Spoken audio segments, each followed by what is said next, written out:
আসসালামু আলাইকুম। আমি আজকে রান্না করব এই যে কাতলা মাছের মাথা দিয়ে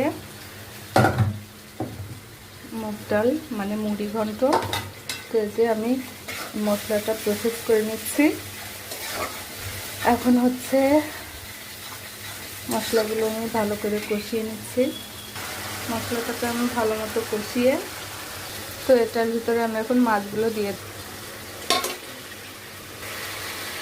এখন আমি মাছগুলো সুন্দর করে কষিয়ে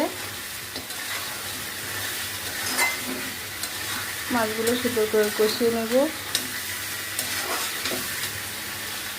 এখন আমি এর ভিতরে ঢেলে দেবো মুগ ডাল। আমি কিন্তু ডালগুলো এইভাবে কষিয়ে নিচ্ছি সুন্দর করে। এই যে আমি এখন পানি দিয়ে দিয়েছি। এখন আমি এটা ঢেকে দেব সিদ্ধ হওয়ার জন্য।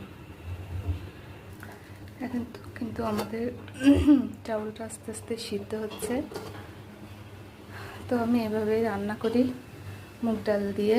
যে কোনো মাছের মাথা আপনারা কীভাবে রান্না করেন অবশ্যই কিন্তু আমাকে জানাবেন। আল্লাহ হাফেজ।